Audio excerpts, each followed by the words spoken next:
வார்த்தைகள் உண்மை உள்ளவைகள் ஆண்டவரே. இந்த வார்த்தையின் மூலமாக எங்களோடு கூட பேசுங்க, எங்களை உடைங்க, எங்களை உருவாக்குங்க. ஆவியானவர் தாமே வெளிப்படுவீராக. என்னை மறைத்துக் கொள்ளுங்க. இயேசுவின் நாமத்தாலே வேண்டிக் கொள்கிறேன் பிதாவே, ஆமென். Praise the Lord. ஒவ்வொரு வாரமும் கர்த்தர் நமக்காக கொடுத்திருக்கிற வார்த்தையை நாம் கேட்டுக்கொண்டிருக்கிறோம். இந்த நாளிலும் நமக்காக வைத்திருக்கிற வார்த்தையை நாம் கேட்போம். நம்மோடு கூட பேசுகிற தேவன், அதனால கர்த்தர் வாக்கு மாறாதவர். அதனால நமக்கு ஆண்டவர் நல்ல வார்த்தைகளை வைத்திருக்கிறார். எப்போதுமே பாத்தீங்கன்னாக்கா பெண் வீட்டுல இருந்து கேட்பாங்க, நல்ல சீர் கொடுத்தாங்களா உங்களுக்கு அப்படின்ட்டு. இல்ல, நல்ல சீர் வச்சாங்க, சீர் கொடுத்தாங்க அப்படின்வாங்க. சீர்னால என்ன? அதுல எல்லா ஆசீர்வாதங்களும் எல்லா பொருட்களும் அடங்கி இருக்கும். ஸோ ஒருவேளை இந்த டவுரி வாங்குறவங்க அந்த மாதிரி நீங்க யாராவது இருக்கிறீங்கனாக்கா யூஸ்வலா பேசுவாங்க, நல்ல சீர் வச்சு நல்ல சீர் வரிசை வச்சு கொடுத்தாங்க அப்படின்ட்டு. அந்த வார்த்தையை வைத்து இன்னைக்கு பாத்தீங்கன்னாக்கா கர்த்தர் நேத்து இரவு நான் ஜெபித்து கொண்டிருக்கும் போது ஒரு 12:30 இருக்கும். எனக்கு ஒரு வசனத்தை காட்டி நான் ஒரு 2 மணி வரைக்கும் உட்காந்து அதை தியானிக்க ஆரம்பிச்சேன். ரொம்ப அருமையான ஒரு வசனமாக இருந்தது. அதனால இந்த நாளிலே கர்த்தர் நமக்கு கொடுக்க போற வார்த்தையை நம்ம கேட்கலாம். எசேக்கியேல் 36வது அதிகாரம் எடுத்துக்கொள்வோம். 36வது அதிகாரம் 11வது வசனத்தை நாம் வாசிக்க கேட்கலாம். உங்கள் மேல் மனுஷரை மிருக ஜீவன்களையும் பெருக்கி பழுக்கும்படி வர்த்திக்க பண்ணுவேன். பூர்வ நாட்களில் நீங்கள் இருந்த நிலைமையில் நான் உங்களை ஸ்தாபித்து உங்களுக்கு முந்தின சீரை பார்க்கிலும் உங்களுக்கு நற்சீர் உண்டாக்க செய்வேன். அதனாலே நான் கர்த்தர் என்று அறிந்து கொள்வீர்கள். எவ்வளவு அழகான ஒரு வசனம் பாருங்க. ஒரு நற்சீரை நீங்கள் உண்டாக்க பண்ணுவேன், உங்களுக்கு ஒரு நற்சீரை உண்டாக்க பண்ணுவேன். இந்த ஆகஸ்ட் மாதம் 2ஆம் தேதியில நம்ம இருக்கிறோம். இந்த ஆகஸ்ட் மாதத்துல கர்த்தர் நமக்காக வைத்திருக்கிற ஒரு வாக்கு தத்தத்தை நம்ம புரிந்து கொள்வோம். ஓகேவா? சோ இந்த நற்சீரை பத்தி கர்த்தர் பேசுவதற்கு காரணம் என்ன? இந்த இடத்துல எசேக்கியேல்ல ஆண்டவர் ஏன் இந்த காரியத்தை குறித்து பேசுகிறார்? இதுக்கு ஒரு பேக்ரவுண்ட் இருக்குது. இந்த நற்சீரை பத்தி பேசுவதற்கு உங்களுக்கு முந்தின சீரை பார்க்கிலும் உங்களுக்கு நற்சீர் உண்டாக பண்ணுவேன். அதாவது முன்னாடி இருந்ததை பார்க்கிலும் பின்னாடி இன்னும் நல்ல சீரை கொடுப்பேனாக்கா இன்னும் நல்ல ஆசீர்வாதங்களை கொடுப்பேன்ற ஒரு அர்த்தம் மிகுந்த ஒரு வார்த்தையாக இருக்கிறது. எசேக்கியேல்ல ஏன் இந்த இடத்துல இந்த வார்த்தைகள் வரணும்?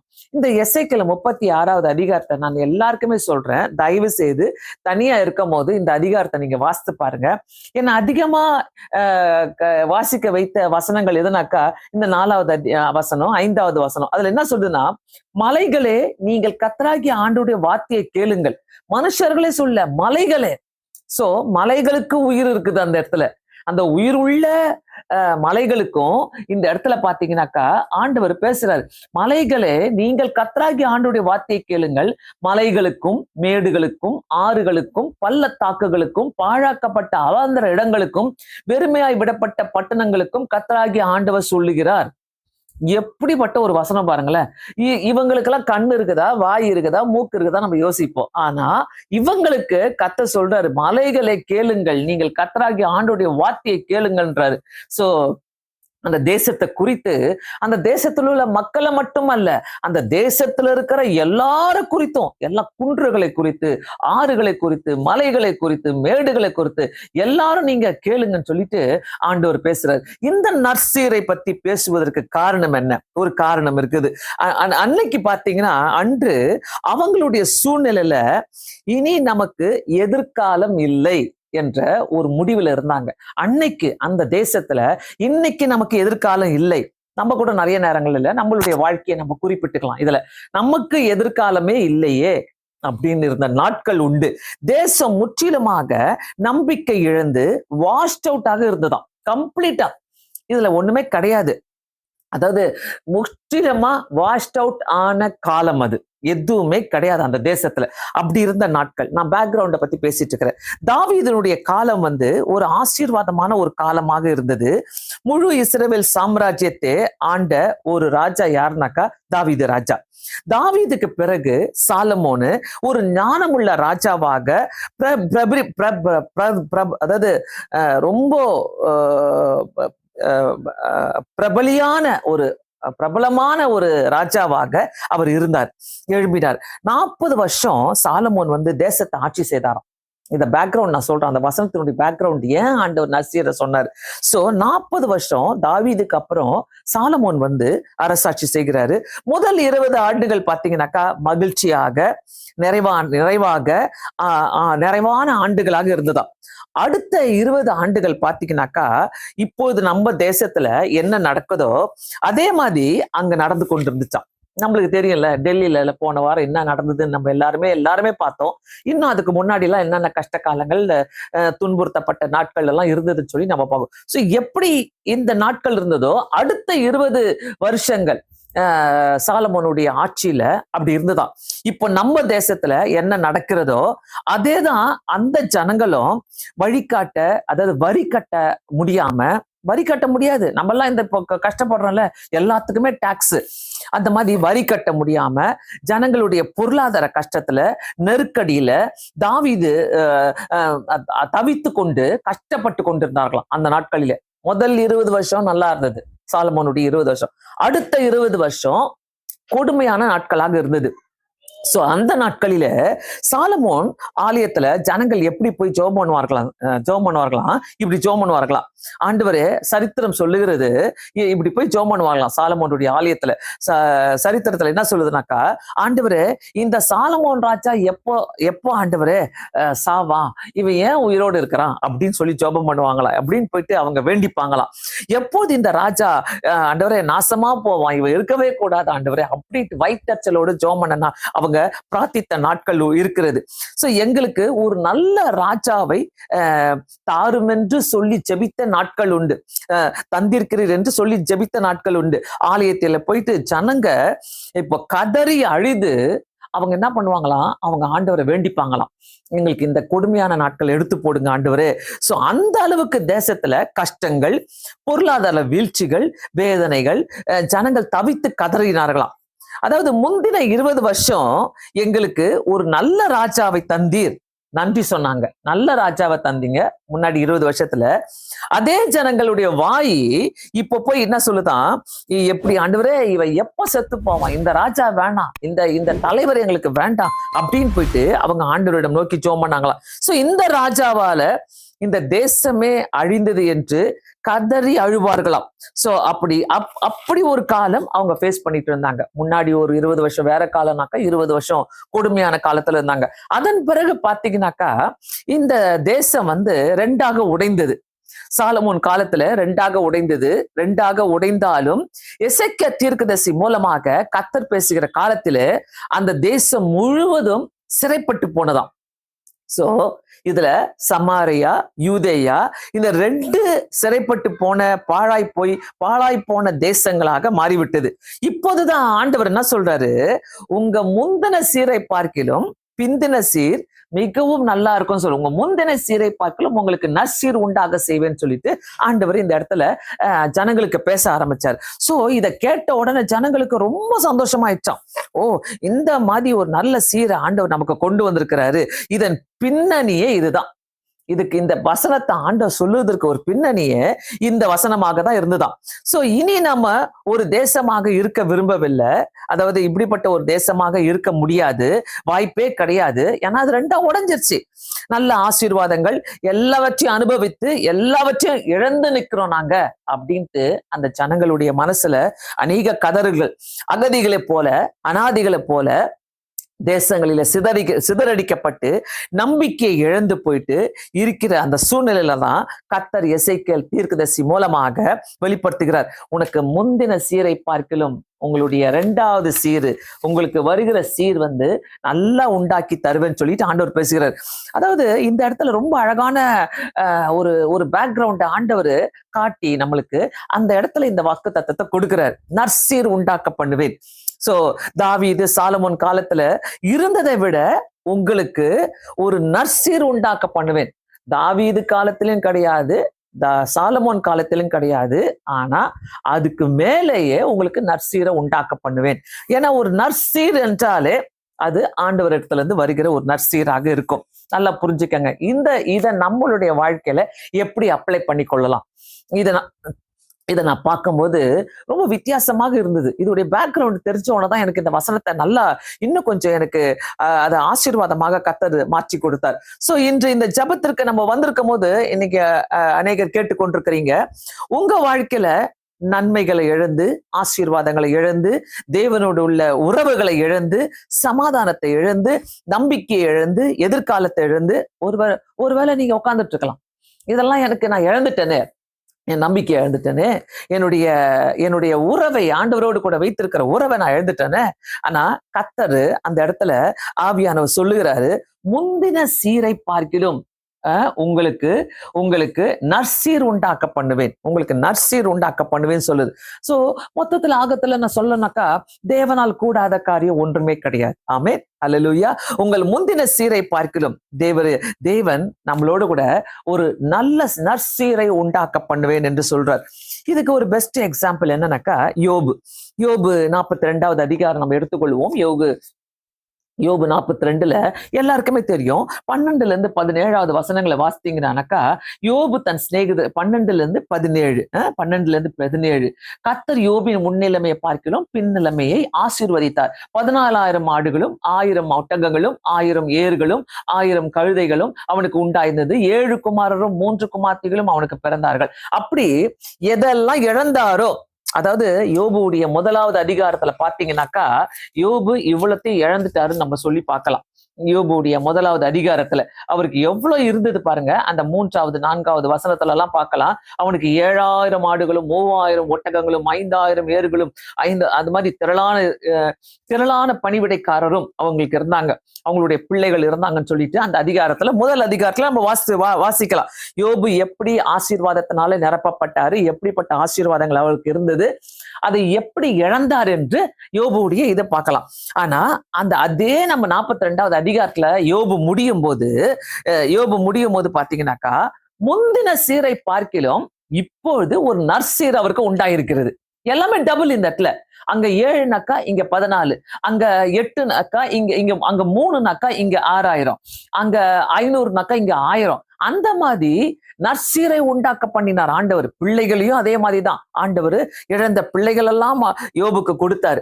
சோ இந்த இடத்துல ஒரு வித்தியாசமான காரியங்களை நம்ம பார்க்கும்போது, யோபு முடியும் போது, யோபு துவக்கத்துல எப்படி ஆசீர்வாதத்தோடு துவங்கினாரோ நடுவுல எல்லாத்தையும் இழந்துட்டாரு. அது முடியும் போது இழந்த யோபுக்கு கர்த்தர் எல்லாமே டபுளா தான் தந்தார். சோ யோபு முடியும் போது ஆசீர்வாதமாக முடிகிறது. யோபுடைய சரித்திரங்கள் முடியும் போது ஆசீர்வாதமாக முடிகிறது, மகிழ்ச்சியாக முடிகிறது, நிறைவாக முடிகிறது. இப்போ இந்த செய்திக்கு ஒரு கீவேர்டு இருக்குது. இப்போ இந்த முழு செய்திக்கும் ஒரு கீவேர்டு இருக்குது. இந்த கீவேர்டை தான் நம்ம வாசிக்க போறோம். இவ்வளவு நேரம் நான் ஒரு பேக்ரவுண்ட் சொன்னேன், ஒரு எக்ஸாம்பிள யோபுவை பத்தி உங்களுக்கு காட்டினேன். அதே மாதிரி இந்த தேசத்தை பத்தி நம்ம பார்த்தோம். இந்த தேசத்துல கர்த்தர் என்ன செய்ய போறாருன்னு. இப்போ நமக்கு வேண்டிய ஒரு கீவேர்டு, இதுல என்ன கீவேர்டு ஆண்டவர் நமக்கு கொடுக்கிறார். ஆண்டவர் நமக்கு சொல்றாரு இந்த இடத்துல, முந்தின சீரை பார்க்கிலும் உங்களுக்கு நற்சீர் உண்டாக்க பண்ணுவேன்றாரு. சோ நமக்கு எப்பவுமே வாக்குத்தத்தம்னா ரொம்ப இஷ்டம். வாக்குத்தத்தம் பிடிக்கும். ஆனா நல்லா கவனிங்க, வாக்குத்தத்தத்துக்கான நிபந்தனைகளை பிடிக்காது. அது கூட சில கண்டிஷன்ஸ் கட்டளை கொடுப்பாருல்ல, அது பிடிக்காது. எப்பவுமே இப்பெல்லாம் வாக்குத்தத்தை பாத்தீங்கன்னா, முன்னாடி வாக்குத்தத்தனா பின்னாடி ஒரு கட்டளை இருக்கும். இது பிரகாரம் நீ செய்யி, இது பிரகாரம் நீ செய்யின்னு சொல்லிட்டு. சோ எல்லாருக்குமே வாக்குத்தத்தம், எனக்கு என்ன வாக்குத்தத்தம், 1ஆம் தேதி வாக்குத்தத்தம் எடுத்துட்டோம், இந்த ஞாயிற்றுக்கிழமை நம்ம வாக்குத்தத்தம் எடுத்துட்டோம். அந்த வாக்குத்தத்தம் எல்லாருக்கும் பிடிக்கும். நம்ம எடுத்த உடனே அப்பாடா கர்த்தர் என்ன ஆசீர்வதிப்பேன்னு சொல்லிட்டாரு, அப்பாடா கர்த்தர் என் கூட வருவேன்னு சொல்லிட்டாரு, அப்பாடா கர்த்தர் எனக்கு கன்ஃபார்ம் பண்ணிட்டாரு. ஆனா நிபந்தனை ஒண்ணு இருக்குது.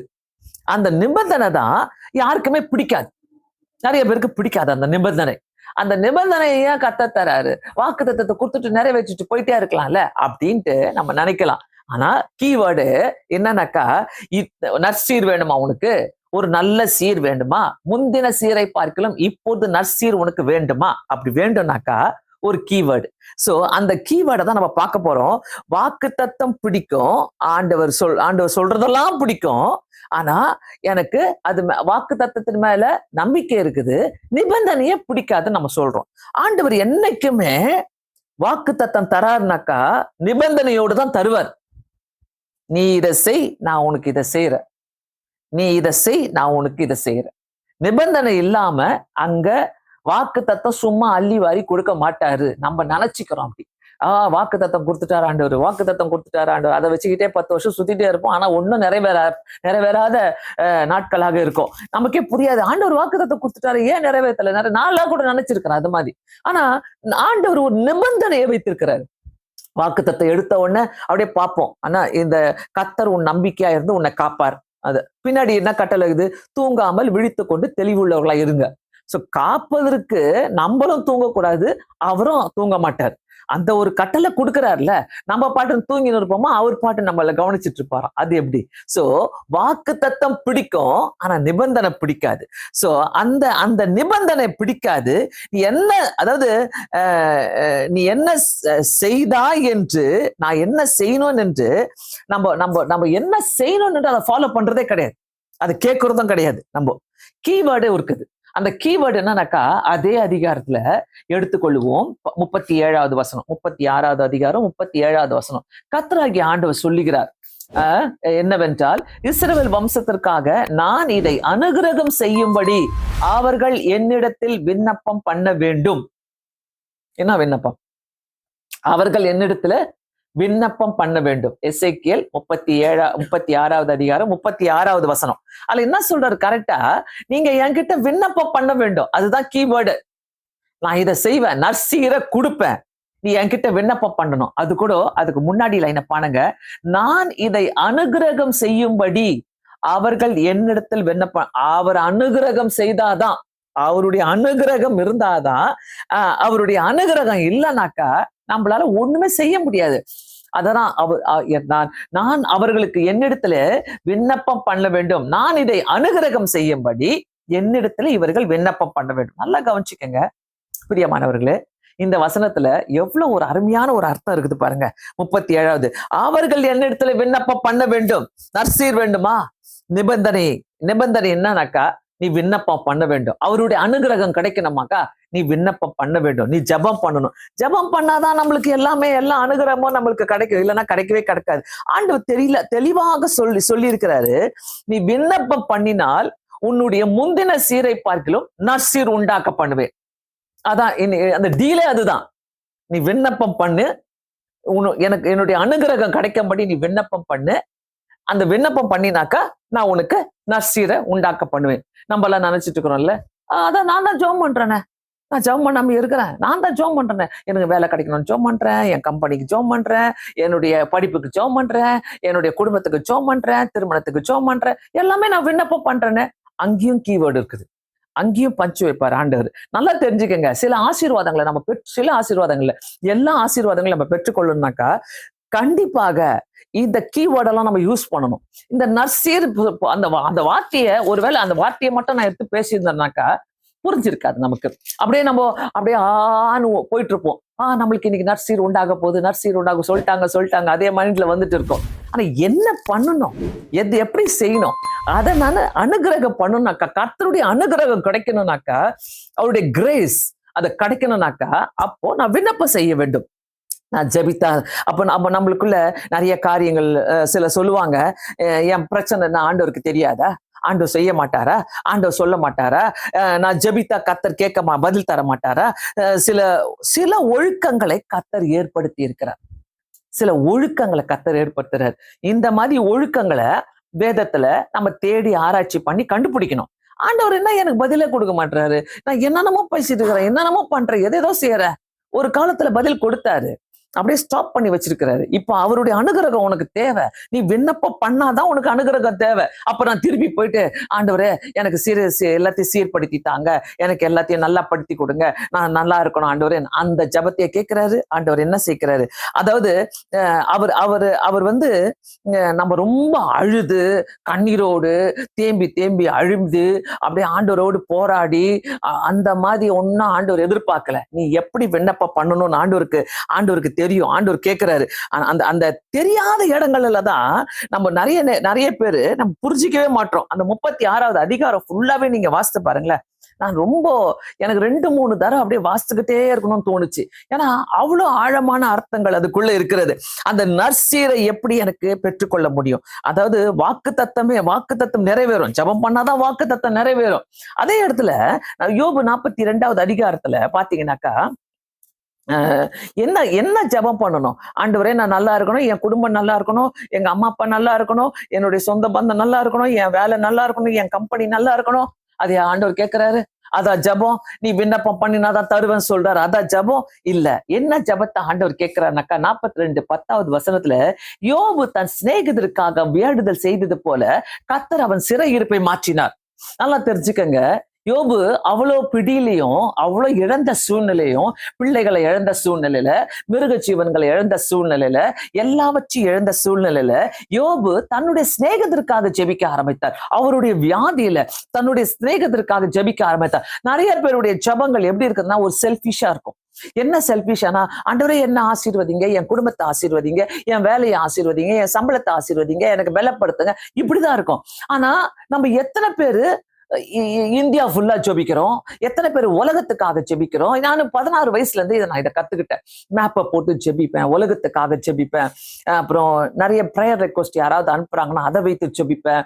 ஏதாவது துன்பங்களை பாக்குறேனாக்கா அதை வைத்து ஜெபிப்பேன். வேர்ல்டு மேப்பை போட்டு ஜெபிப்பேன். சில காரியங்கள் நம்ம கேட்கறோம்னாக்கா, ஈரான் ஈராக்கு போரு, இதை வைத்து ஜெபிப்பேன். எர்த்குவேக் நடக்குதா, அந்த ஜனங்களுக்காக ஜெபிப்பேன். ரட்சிக்கப்படாத ஜனங்களுக்காக, ரோட்ல நடக்கும் போது என் கண்ணில் படுகிற ஜனங்களுக்காக ஜெபிப்பேன். ஆபாசத்துல போற ஜனங்க, குடிக்கிற ஜனங்க, டாஸ்மார்க் கடையை பார்த்து ஜோம் பண்ணுவேன். ஆண்டவரே இந்த டாஸ்மார்க் கடையில ஏன் இவ்வளவு பேர் நிக்கிறாங்க, அழிச்சு போட்டுருங்க, வேண்டாம் ஆண்டவரே. கஞ்சா எடுக்கிற பிள்ளைகளுக்காக ஜெபிப்பேன்.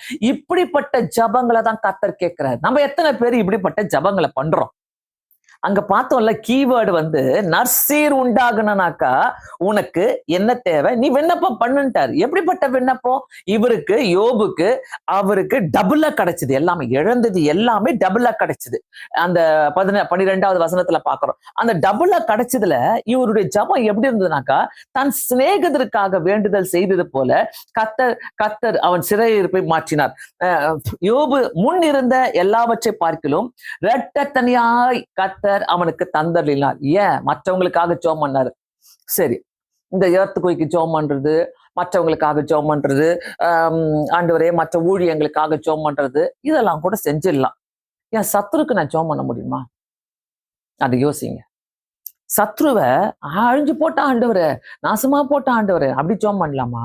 ஆண்டவரே அவங்க கூட பேசுங்க, அவங்களும் மனம் திரும்பட்டும், அவங்கள ஆசீர்வதிங்க, மனசார சொல்ல முடியுமா? எத்தனை பேரால சொல்ல முடியும்? கொஞ்சம் யோசித்து பார்க்கலாம். இதெல்லாம் கடினமான காரியம்தான். கர்த்தர் இதை தான் நம்ம கிட்ட விரும்புறாரு. ஆபிரகாமுக்கு என்ன சொல்றாரு கர்த்தர்? உன்னை ஆசீர்வதிக்கிறவர்களை ஆசீர்வதிப்பேன், உன்னை சபிக்கிறவர்களை சபிப்பேன். சோ அதை கர்த்தர் பார்த்துப்பாரு. அவங்க நம்ம சிலர்லாம் நம்மளை போட்டு முறைக்கிறாங்க, நம்மளை போட்டு எதிர்த்து பேசுறாங்க, நம்மளுக்கு எதிராக எழும்புறாங்கனாக்கா, ஐயோ ஆண்டவரே அவங்களுக்கு தெரியலையே, நீங்க சொல்லித்தாங்க, என்ன பண்றது, அவங்கள மன்னிங்க ஆண்டவரே, அவங்களுக்காக நான் ஜெபிக்கிறேன் சாமி, அவங்களும் அந்த மனம் திரும்புதல டேஸ்ட் பண்ணட்டும். இந்த விண்ணப்பத்தை செஞ்சு பாருங்க. இப்படிப்பட்ட விண்ணப்பங்களை செஞ்சு பாருங்க. நற்சீர் 100% நமக்கு கிடைக்கும். அந்த நல்ல சீரை நம்ம பெற்றுக்கொள்வோம். இது நமக்கு தெரிய மாட்டேது நிறைய பேருக்கு. நமக்கு தெரியாம ஆண்டவரே என்ன ஆசீர்வதிங்க. முதலாவது விண்ணப்பம் பண்ணாதான் முந்தின சீரை பார்க்கிறோம். இப்போ கொடுக்கிற நற்சீரை உனக்கு உண்டாக்க பண்ணுவேன். முன்னாடி இருக்கிறத பார்க்கலாம். முன்னாடி எப்படி இருந்ததோ உங்களுக்கு தெரியும். அதெல்லாம் ஆண்டவரே இது போதும், ரொம்ப இதுவே ஜாஸ்தி எனக்கு நினைக்கிறீங்கனாக்கா அப்ப நீங்க விண்ணப்பம் பண்ணாதீங்க. ஆசீர்வாதம் நின்றுடும், ஸ்டாப் ஆயிடும். ஆனா நமக்கு ஆசீர்வாதங்கள் வேணும். ஆண்டவர் கர்த்தர் என்ன ஆசீர்வதிக்கணும். இந்த 8வது மாதத்துல நான் இன்னும் ஆண்டவரை நற்சீரை பார்க்கணும்னாக்கா விண்ணப்பம் பண்ணு. அந்த 37வது வசனத்துல, அவர்கள் என்னிடத்தில் விண்ணப்பம் பண்ண வேண்டும், மந்தையை பெருக்குகிறது போல அவர்களில் மனிதரை பெருக பண்ணுவேன். ஐயோ, அந்த அதிகாரம் ஃபுல்லாவே என்னை அலற விட்டுது. அந்த முழுசா நான் வாசிக்கும் போது ஒரு இடத்திலும் எப்படி ஆண்டவர் இப்படிலாம் நீங்க இந்த ஜனத்துக்கு நீங்க சொல்லி இவங்களை மீட்டு கொண்டு இவங்க மேல இவ்வளவு பிரியமா இருக்கிறீங்களேன்னு சொல்லி நான் யோசிக்க ஆரம்பிச்சேன். 36வது வசனத்துல, கர்த்தராகிய நான் நிர்மூலமானவைகளை கட்டுகிறேன் என்றும் பாழானதை பயிர் நிலமாக்குகிறேன் என்றும் அப்போது உங்களை சுற்றிலும் உள்ள மீதியான ஜாதிகள் அறிந்து கொள்வார்கள். கர்த்தராகிய நான் இதை சொன்னேன், இதை செய்வேன். கர்த்தராகிய ஆண்டவர் தான் சொல்றாரு, இதை அவர்தான் செய்வாரு. சோ நல்லா புரிஞ்சுக்கங்க, இந்த இடத்துல கர்த்தர் ஒரு நற்சீரை உண்டாக்க பண்ணணும்னாக்கா வேற வழியே கிடையாது. முழங்கால் போட்டு ஜெபம் பண்ணி வேதத்தை வாசித்து நம்மளுக்கு பிரேயர் லிஸ்ட் வந்து நிறைய இருக்குது. எவ்வளோ இருக்குது தெரியுமா? ஹாஸ்பிட்டல்ல போயிட்டு கொஞ்சம் பார்த்துட்டு வாங்க. அட்லீஸ்ட் ஒரு மந்த்லி ஒன்ஸ் ஆச்சும் ஹாஸ்பிட்டலுக்குள்ள போயிட்டு விசிட் பண்ணிட்டு வாங்க. ஜெயிலுக்குள்ள போயிட்டு விசிட் பண்ணிட்டு வாங்க.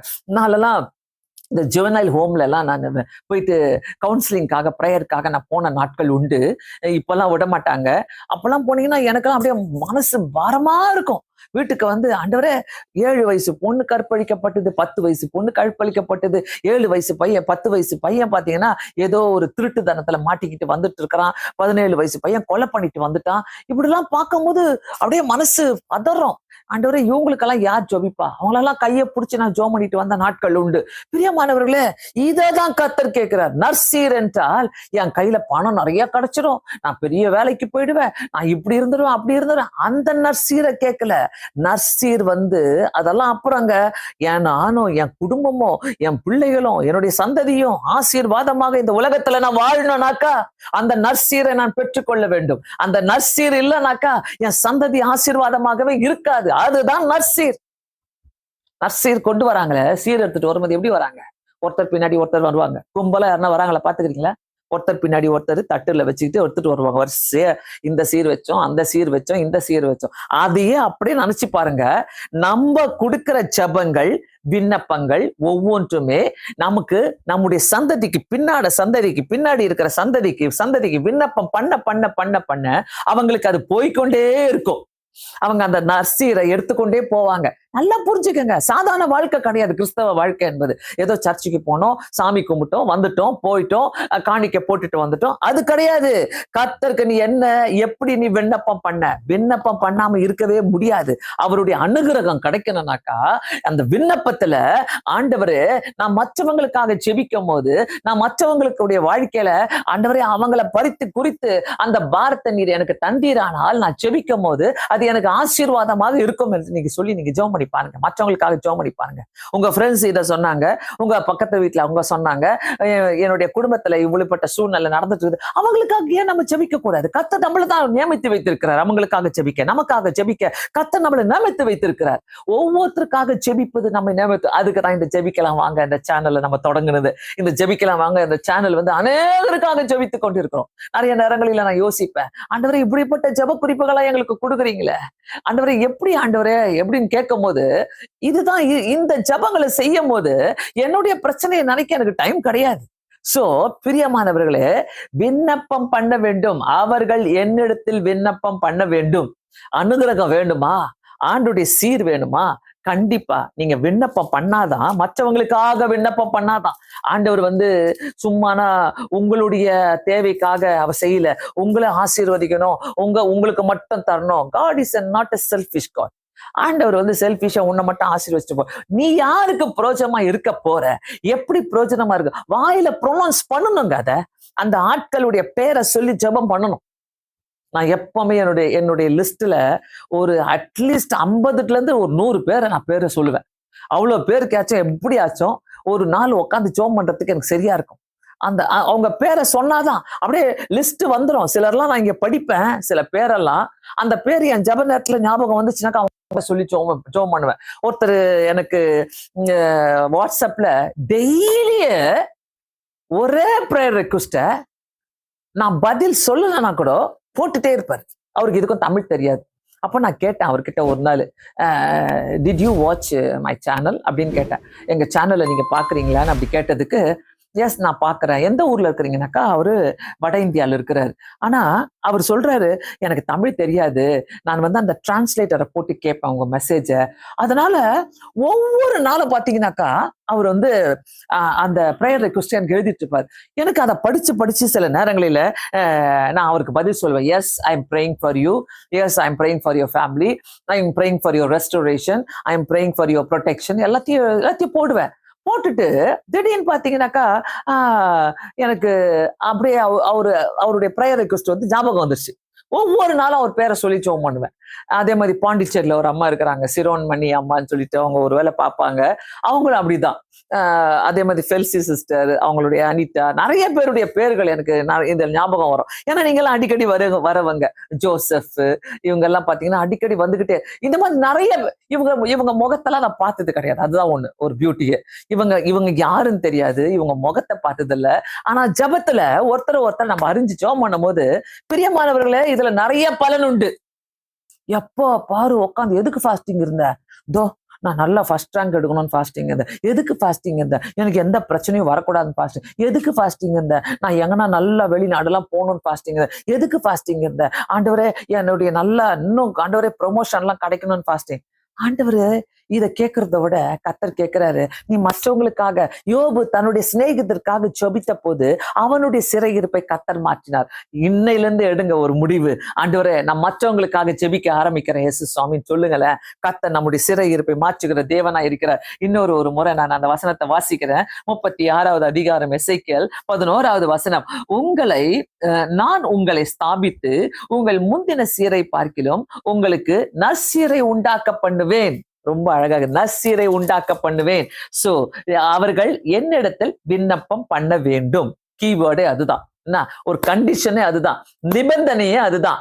நீங்கள் என்னிடத்தில் விண்ணப்பம் பண்ண வேண்டும். எதுக்காக? மற்றவங்களுக்காக, மற்றவங்களுடைய தேவைக்காக, மற்றவங்களுடைய குழந்தைகளுக்காக. ஆண்டவரே, அவங்க குழந்தை நல்லா வரட்டும். அதே வயசுல உங்களுக்கு பிள்ளைங்க இருப்பாங்க. அப்போ நீங்க நினைக்கலாம், என் பிள்ளைங்களுக்காக தான் நான் ஜெபம் பண்ணணும், அவங்க பிள்ளைங்களுக்காக நான் ஏன் ஜெபம் பண்ணணும்னு கேட்டீங்கன்னாக்கா அது தப்பு. கண்டிப்பா அந்த பிள்ளைகளுக்காக ஜெபம் பண்ணுங்க. ஊரார் பிள்ளைய ஊட்டி வளர்த்தா தான் பிள்ளை தானா வளரும்னு சொல்லுவாங்கல்ல, அதே மாதிரி நீங்க ஜெபித்து பாருங்க. உங்களுடைய சீரை நிறுத்திடாதீங்க. இந்த சீரெல்லாம் எனக்கு கிடைச்சிருச்சுப்பா, நல்லா ஆயிட்டேன் நான் லைஃப்ல, இதுக்கு மேல என்ன சீர் வேண்டும்? இல்ல, கர்த்தர் நற்சீரை கொடுக்க விரும்புகிறார். அந்த நற்சீர்ல தான் டிஸ்கண்டினியூவேஷனே கிடையாது. அந்த நற்சீர்ல ஸ்டாப்பே கிடையாது. அந்த நற்சீர்ல ப்ரொமோஷன் ஒன்னிதான் இருக்கும், உயர்வுகள் தான் இருக்கும். சோ நல்லா யோசித்தீங்கன்னாக்கா, புரிஞ்சுக்கிட்டீங்கன்னாக்கா, இதுக்கு நான் பேக்ரவுண்ட் சொன்னேன், எந்த ராஜாக்கள் எப்படி இருந்தாங்கன்னு சொன்னேன். அதுக்கப்புறம் ஏன் கர்த்தர் எந்த தீர்க்கதரிசியை வச்சு இந்த வசனத்தை சொன்னாருன்னு சொன்னேன். இந்த வசனத்தை உடைய கீவேர்டை நம்ம வாழ்க்கையில எப்படி யூஸ் பண்ணணும் அதை தான் நான் சொல்லியிருக்கிறேன். கண்டிப்பாக இந்த செய்தி உங்களுக்கு பிரயோஜனமா இருக்கும் என்று நான் விசுவாசிக்கிறேன். நீங்க கண்டிப்பாக இதை ஏற்றுக்கொள்ளுங்க, நற்சீரை பெற்றுக்கொள்ளுங்க. சும்மா எனக்கு வேணாண்டவர், எனக்கு வேணாண்டு. இன்னொருத்தருக்கு குழந்தை இல்லையா, அவங்களுக்காக ஜெபம் பண்ணுங்க, கர்த்தர் உங்களுக்கு குழந்தைய கொடுப்பார். இன்னொருத்தருக்கு ஏதோ வாழ்க்கையில போராட்டம் நடந்துட்டு இருக்குதா, அந்த குடும்பத்துக்காக ஜெபம் பண்ணுங்க. உங்களை விரோதிக்கிறவர்களுக்காக ஜெபம் பண்ணுங்க. மூஞ்ச காட்டிட்டு போவாதீங்க. அவங்க என்னை பார்த்து சிரிக்கல, நான் சிரிக்கல. அவங்க என்னை பார்த்து பேசல, நான் பேசல. அது தேவையில்லை. ஆண்டவரே, அவங்க ஏதோ வேதனையில போறாங்க, சோதனையில போறாங்க, ஆண்டவரே அவங்களுக்காக ஜெபம் பண்றேன், அவங்களை ஆசீர்வதிங்க. தாராளமா சொல்லிட்டு போங்க, மனசார சொல்லுங்க. அதுவும் சும்மா வாயாலும் சொல்லாதீங்க, மனசுல இருந்து சொல்லுங்க. ஆண்டவரே, அவங்களை நான் ஆசீர்வதிக்கிறேன். இப்ப கூட நான் பேசிட்டு இருக்கும் போது யாரு உங்களுக்கு பிடிக்கலையா, அவங்களை நினைச்சு பாருங்க. ஆண்டவரே, நான் அவங்களை ஆசீர்வதிக்கிறேன்னு சொல்லுங்க. ஆண்டவர் செய்யட்டுமே, நம்மளுடைய விண்ணப்பங்களை கேட்கட்டுமே, நமக்கு நற்சீர் உண்டாக்குமே. அந்த நற்சீரை நாம பெற்றுக்கொள்ளலாமே. கண்களை மூடி நாம் அனைவரும் ஜெபிக்கலாம்.